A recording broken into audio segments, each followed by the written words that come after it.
Hi all, welcome back to my channel. ഇന്ന് നമുക്ക് വളരെ ടേസ്റ്റി ആയിട്ടുള്ള മൂട്ടിപ്പഴം കോക്കനട്ട് മിൽക്ക് കറി ഉണ്ടാക്കിയാലോ. അതിനായി ഞാനിവിടെ കുറച്ച് മൂട്ടിപ്പഴം എടുത്തിട്ടുണ്ട്. അപ്പോൾ മൂട്ടിപ്പഴത്തിൽ വളരെയധികം ഒത്തിരി പൊടിയും മണ്ണും ഒക്കെ ഉണ്ടാവും. അപ്പോൾ ഇതൊരു പറ്റുമെങ്കിൽ 5-10 മിനിറ്റ് വെള്ളത്തിൽ നല്ലപോലെ സോക്ക് ചെയ്ത് വെക്കുക. സോക്ക് ചെയ്ത് വെച്ചിട്ട് ഒരു 3-4 പ്രാവശ്യം നല്ലപോലെ ഇതൊന്ന് വാഷ് ചെയ്തെടുക്കുക. കാരണം ഇതിൽ ചില സ്ഥലങ്ങളിലൊക്കെ ഒത്തിരി മണ്ണുണ്ടാവും. അപ്പോൾ അതുകൊണ്ട് നല്ലപോലെ ഇതൊന്ന് വാഷ് ചെയ്തെടുക്കുക. വാഷ് ചെയ്തിട്ട് ഇതേപോലെ അതിൻ്റെ ഫ്രണ്ട് സൈഡും ബാക്ക് സൈഡും ഒന്ന് കട്ട് ചെയ്തിട്ട് അതിൻ്റെ സെൻറ്റർ ഭാഗത്ത് നമ്മളിങ്ങനെ ഓപ്പൺ ആക്കി കൊടുത്താൽ അതിങ്ങനെ നല്ല എത്രയും വേഗത്തിൽ തന്നെ നമുക്കത് ക്ലീൻ ചെയ്തെടുക്കാൻ പറ്റും. പിന്നെ ഇത് ക്ലീൻ ചെയ്യുന്ന മാത്രമേ ഇച്ചിരി പണിയുള്ളൂ. ഒന്ന് ക്ഷമയോടെ ഇരുന്ന് ഇതൊന്ന് ക്ലീൻ ചെയ്തെടുത്തു കഴിഞ്ഞാൽ നമുക്ക് വളരെ ടേസ്റ്റ് ആയിട്ടുള്ള ഒരു കറി തന്നെയാണ് മൂട്ടിപ്പഴം കോക്കനട്ട് മിൽക്ക് കറി. അപ്പോൾ അടുത്ത പ്രാവശ്യം മൂട്ടിപ്പഴം കിട്ടുകയാണെങ്കിൽ എല്ലാവരും ഇതൊന്ന് ട്രൈ ചെയ്ത് നോക്കണം. അതുപോലെ തന്നെ വീഡിയോ ഇഷ്ടമായ ലൈക്ക് ചെയ്യാനും സബ്സ്ക്രൈബ് ചെയ്യാനും ഷെയർ ചെയ്യാനും മറക്കരുത് കേട്ടോ. അപ്പോൾ ഇനി നമുക്ക് ഇതേപോലെ എല്ലാ മൂട്ടിപ്പഴവും ഒന്ന് ക്ലീൻ ചെയ്ത് ഒരു പാത്രത്തേക്ക് അതിൻ്റെ പൾപ്പ് മാത്രമായിട്ടെടുത്ത് മാറ്റി വെക്കുക. ഇനി നമുക്ക് അതിലേക്ക് ആവശ്യമുള്ള ഇൻഗ്രീഡിയൻസ് ചെറിയ ഉള്ളി എല്ലാം ഒരു ഇച്ചിരി മതി കേട്ടോ, ഒത്തിരിയൊന്നും വേണ്ട.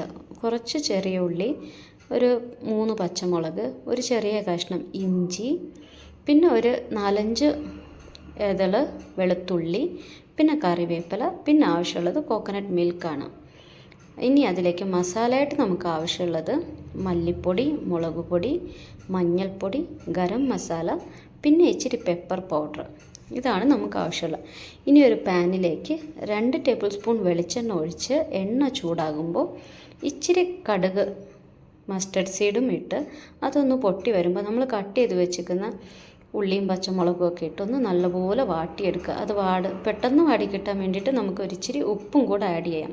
ഇച്ചിരി ഉപ്പും കൂടെ ഇട്ട് നമ്മളെപ്പോഴും ഇങ്ങനെ വാട്ടിയെടുക്കുകയാണെങ്കിൽ പെട്ടെന്ന് അതൊന്ന് വഴന്ന് കിട്ടും. അപ്പോൾ ഇത് ഉപ്പിട്ട് സോക്ക് ചെയ്തതിന് ശേഷം മസാല ആഡ് ചെയ്യുക. മസാല ആഡ് ചെയ്യുമ്പോൾ ശ്രദ്ധിക്കേണ്ടത് തീ കുറച്ച് വെക്കുക, അല്ലെങ്കിൽ മസാലകൾ കരിഞ്ഞു പോകും.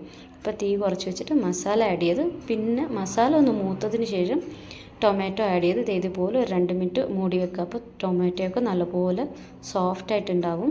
എന്നിട്ട് നല്ലപോലെ മിക്സ് ചെയ്ത് എടുത്തു വെച്ചിരിക്കുന്ന മൂട്ടിപ്പഴം കൂടെ ആഡ് ചെയ്ത് ഒരു 5 മിനിറ്റ് നല്ലപോലെ മിക്സ് ചെയ്തിട്ട് അതൊന്ന് അടച്ചു വെച്ച് വേവിച്ചെടുക്കുക. കാരണം കോക്കനട്ട് പാൽ ആഡ് ചെയ്ത് കഴിഞ്ഞാൽ പിന്നെ നമ്മൾ ഇത് കുക്ക് ചെയ്യത്തില്ല, അതൊന്ന് ചൂടാക്കി എടുക്കത്തേ ഉള്ളൂ.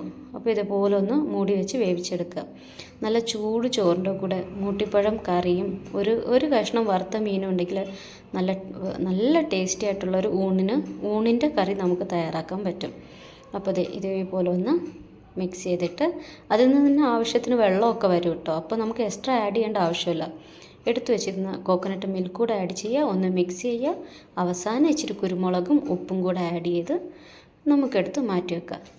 അടിപൊളിയായിട്ടുള്ള മൂട്ടിപ്പഴം കറി ഇവിടെ തയ്യാറാണ്. അപ്പോൾ എല്ലാവരും ഒന്ന് ട്രൈ ചെയ്ത് നോക്കണം കേട്ടോ.